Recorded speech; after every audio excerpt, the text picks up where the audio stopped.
Growing up as an only child in a broken home, I never truly understood the dynamics of a close-knit family.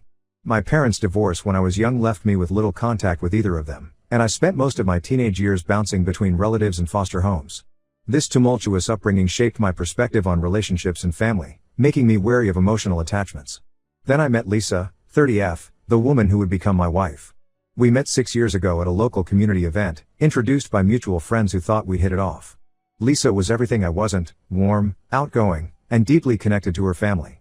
She came from a tight-knit clan with 2 older sisters, Nellie, 35F, and Rachel, 33F, and parents who were still madly in love after 40 years of marriage. Our first date was a disaster. I was nervous and awkward, spilling my drink all over the table and stuttering through conversation. But Lisa found my clumsiness endearing, and somehow, we ended up laughing about it by the end of the night. She agreed to a second date, and before I knew it, we were seeing each other regularly. It was on our third date that I first noticed something odd. We were at a nice Italian restaurant, and I kept seeing this woman in sunglasses and a hat staring at us. She ducked behind her menu whenever I looked her way, but I could feel her eyes on us. I got really uncomfortable and asked Lisa if we could leave, but she just laughed it off. Later, I found out it was actually Nellie, Lisa's oldest sister, spying on our date to check me out for Lisa. Apparently, this was normal behavior for them. As Lisa and I got more serious, I realized just how enmeshed the sisters were. They shared every detail of their lives with each other, including intimate details about our relationship. I once overheard Lisa giggling with her sisters about our first time being intimate, describing things in excruciating detail. I expressed to Lisa that this made me uncomfortable, but she dismissed my concerns, saying I just didn't understand sibling relationships. Despite my reservations about the family dynamics, I fell hard for Lisa. She had a way of making me feel seen and understood, something I'd never experienced before.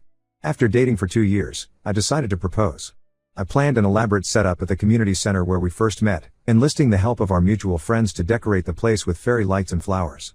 When I got down on one knee, Lisa burst into tears of joy and said yes before I could even finish my speech. Our engagement marked the beginning of a new chapter, but it also brought new challenges. During our wedding planning, an issue came up with Nellie. She had eloped with her husband Vaughn, 37M, 8 years earlier, but now regretted not having a big wedding.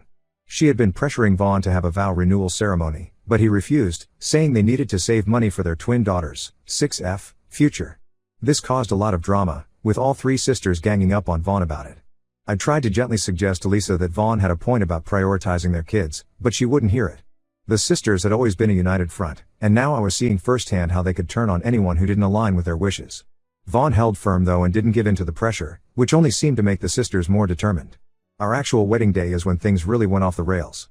Without telling me, Lisa had agreed to let Nellie wear a white dress and basically have a joint wedding ceremony with us. I was blindsided and furious. This was supposed to be our special day, not a do-over for her sister. I found out about it just hours before the ceremony when I overheard Nellie and Lisa giggling about their shared wedding day. I pulled Lisa aside and we had a heated argument in the church basement. I felt betrayed and disrespected, like my feelings didn't matter at all. Lisa seemed genuinely surprised by my reaction, which only made me feel worse.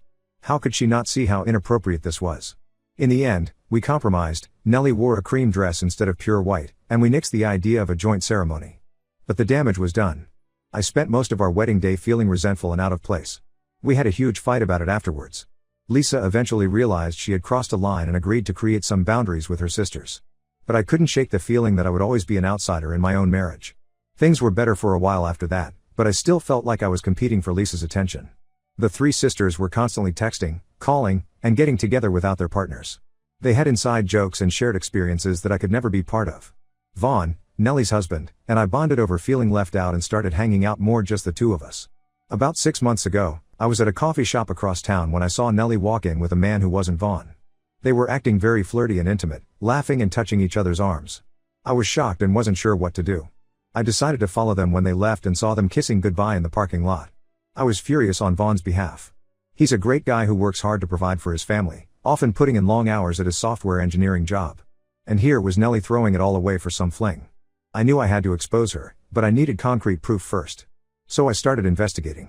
Over the next few weeks, I figured out that Nellie was meeting this guy, Mark, 34M, at the same coffee shop every Tuesday and Thursday afternoon while Vaughn was at work. Mark was apparently an old friend from college who Nellie had reconnected with on social media. I saw them together multiple times, always acting like a couple. I came up with a plan to catch them in the act. I convinced the coffee shop owner to host a customer appreciation day with games and prizes, including a cutest couple contest. I then invited the whole family out for coffee that day as a surprise, telling Lisa it was just a fun outing. When we arrived, Nellie was already there with Mark. They ended up winning the cutest couple contest and were making out for everyone to see when we walked in. Vaughn was devastated. Lisa looked like she was going to be sick. Nellie tried to explain, but there was no talking her way out of this one. Vaughn left immediately. Nellie ran after him. The rest of us just stood there in shock. Lisa's parents were furious. Rachel was crying. I tried to act surprised, but inside I felt vindicated that Nellie's true colors were finally exposed. In the fallout, Vaughn kicked Nellie out of the house. Their daughters are staying with him for now. Lisa's parents have basically disowned Nellie. Rachel is torn between her sisters. The biggest shock to me was finding out that Lisa knew about the affair. Apparently Nellie had confided in her months ago, claiming that Vaughn was emotionally abusive, which I know is a lie, and that Mark was helping her plan to leave him. Lisa believed her and had been covering for her this whole time. I'm disgusted that my own wife would condone cheating like this. I don't even know who she is anymore. We're barely speaking now and I'm seriously considering whether this marriage can survive. The perfect family I thought I married into is falling apart, and I don't know what to do. Update 1: It's been about a week since Nellie's affair was exposed, and the aftermath has been nothing short of chaotic. The once tight-knit family I married into has been torn apart, with allegiances shifting and relationships strained to their breaking point. Lisa and I are still barely on speaking terms. I can hardly look at her, knowing she played a part in covering up her sister's infidelity. Yesterday, after days of tense silence, Lisa approached me saying we needed to talk. I felt a glimmer of hope, thinking maybe she was finally ready to apologize and explain herself. Instead, she blindsided me with a request that left me reeling. She asked if Nellie could stay with us for a while since Vaughn won't take her back and their parents have cut her off. I couldn't believe what I was hearing. The audacity of the request, coupled with Lisa's apparent lack of understanding of how deeply this situation has affected everyone, pushed me over the edge. I lost it at that point, my pent-up frustration and anger finally boiling over. I told Lisa in no uncertain terms that there was no way in hell I would let a cheater stay in our home. I reminded her of the devastation we'd witnessed in Vaughn's eyes, the pain that Nellie had callously inflicted on her family. How could she even consider harboring someone who had betrayed her spouse so completely? Lisa, caught off guard by my vehemence, became defensive. She started yelling back, insisting that I didn't understand the whole situation. As she spoke, a disturbing picture began to emerge. Apparently, Nellie had fed Lisa a carefully crafted story about Vaughn being controlling and emotionally abusive. According to this narrative, Mark wasn't just some homewrecker, but a knight in shining armor helping Nellie escape an unhappy marriage. I called BS on that immediately. We all know Vaughn, he's one of the most easygoing, supportive guys I've ever met. If Nellie was actually being abused, why didn't she tell her parents or Rachel? Why keep it a secret except from Lisa? The more I thought about it, the less sense it made. In an attempt to find some middle ground, I made Lisa an offer.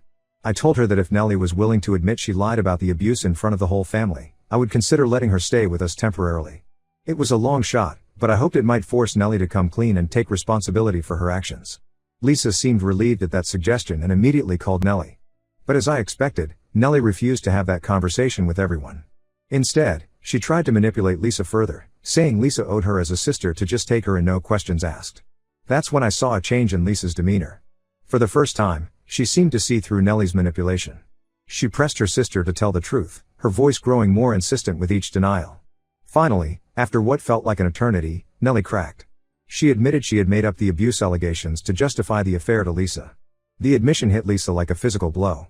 She hung up on Nellie and just broke down crying in my arms. It was a heart-wrenching moment, watching the scales fall from her eyes as she realized the extent of her sister's deception. As I held Lisa, a mix of emotions washed over me. I felt terrible for my wife, seeing her world crumble around her. But I was also angry that she had been so quick to believe Nellie's lies without any proof. Her blind loyalty to her sister had nearly destroyed her marriage and Vaughn's family. It was a harsh lesson in the dangers of unwavering familial trust. In the days since that conversation, Lisa has blocked Nellie's number and says she doesn't want anything to do with her anymore. But the damage to our relationship remains. I'm trying to be supportive as Lisa processes all of this, but I'm still deeply hurt by her actions. The trust between us has been severely shaken, and I don't know if I can ever fully regain it. Meanwhile, the rest of the family is in various states of turmoil. Vaughn is struggling to keep it together for his daughter's sake, putting on a brave face while dealing with his own pain and betrayal. Rachel has been helping out with childcare, torn between supporting Vaughn and trying to understand her sister's actions. Lisa's parents are still furious, refusing to even speak Nellie's name. The once lively family group chat has been eerily silent for days. As for Nellie, she's been reaching out to anyone who will listen, trying to spin her story and garner sympathy. But her lies have caught up with her, and she's finding herself increasingly isolated. Mark, the man she threw away her marriage for, has apparently gone radio silent since the affair was exposed. Lisa and I have a long road ahead of us if our marriage is going to survive this ordeal. We've talked about couples therapy, but haven't taken that step yet. For now, we're existing in an uneasy truce, both of us processing our emotions and trying to figure out where we go from here. The perfect family I thought I had married into has been revealed as a house of cards, built on secrets and misplaced loyalties. As we navigate this new reality, I can't help but wonder if any relationship is truly as solid as it seems from the outside. Update 2: The past couple of weeks have been a whirlwind of drama and emotions, with the situation somehow managing to become even more complicated. Nellie, now finding herself truly alone, has been desperately reaching out to anyone who will listen. Her phone calls and messages have been incessant, her pleas for help growing increasingly frantic with each passing day.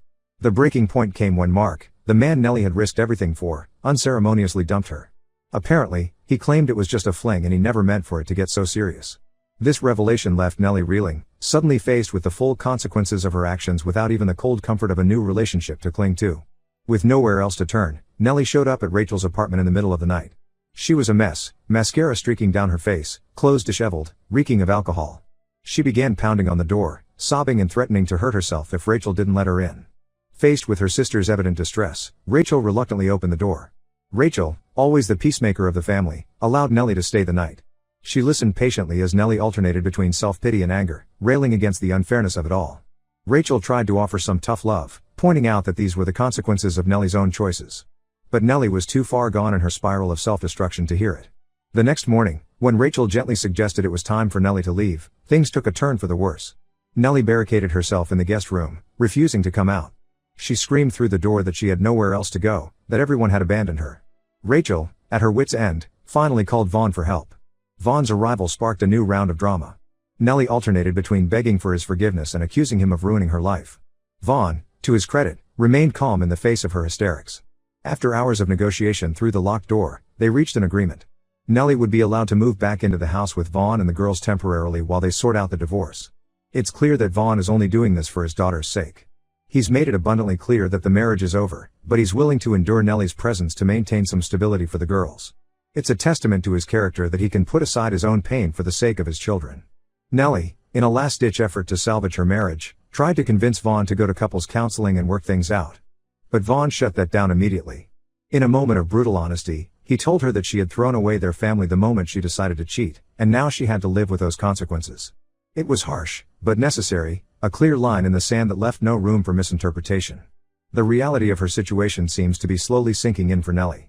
She's facing a future she never anticipated, divorced, potentially losing primary custody of her children, and having to support herself for the first time in her adult life. Since Nellie has no job or income of her own, it's pretty much guaranteed Vaughn will get primary custody of the girls in the divorce. Meanwhile, Lisa is still struggling to process everything. She's barely speaking to anyone in the family right now, withdrawing into herself as she grapples with her role in this mess. I think she feels deeply guilty for enabling Nellie's behavior for so long, and embarrassed that she fell for Nellie's lies so easily. I'm trying to be patient and supportive, but I can't deny that there's still a part of me that resents her involvement in the deception.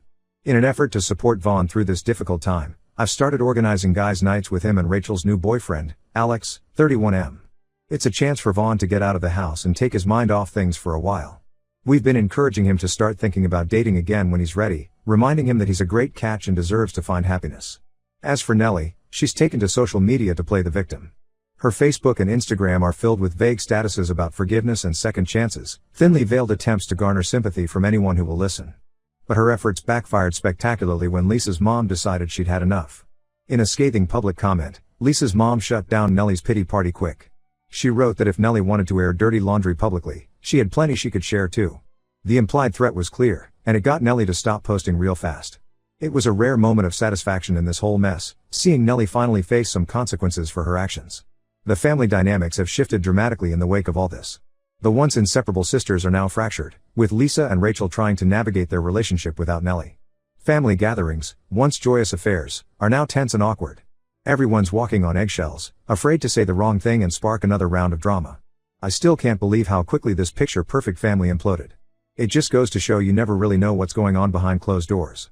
The facade of the perfect family has been shattered, revealing the complex, messy reality underneath. As for Lisa and me, we're taking things day by day. The trust between us is still fragile, but we're working on rebuilding it. We've started seeing a couples therapist, which has been helping us communicate better and work through our issues. It's a slow process, but I'm cautiously optimistic that we can come out stronger on the other side of this ordeal. Update 3. It's been about 2 months now since everything went down, and some semblance of a new normal is starting to emerge. The dust is settling, revealing a landscape forever changed by the events of the past few months. Nellie finally moved out of Vaughn's house last week, a development that brought a collective sigh of relief from everyone involved. The tension of living under the same roof had been palpable, with Vaughn and Nellie barely able to be in the same room without sparking an argument. Nellie's departure marks a significant step towards closure for Vaughn and the girls. In a surprising turn of events, Nellie has managed to secure a job as a receptionist at a local dental office. It's a far cry from her previous life as a stay-at-home mom, but it's a start. She's renting a small apartment nearby, trying to piece together some semblance of independence. Vaughn, showing remarkable grace, is letting her have the girls every other weekend for now. It's clear he's putting his daughter's well-being first, even if it means having to maintain a civil relationship with Nellie. The divorce proceedings are moving forward at a steady pace. Vaughn's lawyer is confident they'll be able to wrap things up relatively quickly, given the circumstances. Nellie doesn't have much leverage in the negotiations, a fact she's slowly coming to terms with. She'll get minimal alimony for a short time to help her get on her feet, but that's about it. It's a harsh reality check for someone who's been financially dependent for so long. Lisa has been making progress in rebuilding her relationships with Rachel and her parents, but things are still tense. Family dinners are no longer the warm, lively affairs they once were. Conversations are stilted, with everyone carefully avoiding certain topics. But they're trying, which is more than can be said for their relationship with Nellie. Lisa has come to realize how codependent she was on her sisters, particularly Nellie. She's been working with a therapist to establish healthier boundaries and develop a stronger sense of self outside of her family relationships. It's been an adjustment for everyone, especially her parents who were used to their daughters being inseparable. But I can see Lisa growing stronger and more confident with each passing day. The biggest upcoming challenge is Rachel's wedding next month. It's set to be the first major family event since the affair came to light, and tensions are running high. Nellie is not invited, a decision that has caused no small amount of drama. True to form, she tried to guilt Rachel into changing her mind, playing the sisters should stick together no matter what card. But Rachel, showing a backbone I didn't know she had, held firm. She told Nellie in no uncertain terms that she didn't want that kind of negativity on her special day. Vaughn and the girls will be at the wedding, which I'm sure will be awkward for everyone involved. It will be his first big family event post-split, and I can only imagine how difficult it will be for him. Lisa and I have volunteered to run interference and try to keep things smooth for everyone's sake. It's going to be a delicate balancing act, but we're determined to make sure Rachel's day isn't overshadowed by family drama. I have to admit, I'm proud of how Lisa has handled things these past few weeks. She's really been working on herself and our marriage. We're in a much better place now than we were right after everything blew up. The couples therapy has been helping, giving us tools to communicate better and work through our issues. I think this whole ordeal has been a wake-up call for her about the importance of putting our relationship first. As for Vaughn, he's doing better day by day. Our guys' nights have become a regular thing, providing a much-needed outlet for him to relax and be himself. He's not ready to date yet, which is understandable given everything he's been through. But he's starting to seem more like his old self. He laughs more easily now, and there's a lightness to him that had been missing in the immediate aftermath of the affair. I have no doubt he'll come out of this whole mess stronger in the end. Looking back on everything that's happened, it's hard to believe how much has changed in just a few short months. The picture-perfect family I thought I had married into has been revealed as a complex, flawed group of individuals, each struggling with their own issues and insecurities. But in a way, I think we're all better for having gone through this. The false facade has been stripped away, leaving room for more authentic, honest relationships to develop. It's been a difficult journey, but I'm hopeful that we'll emerge from it stronger and more united than ever before.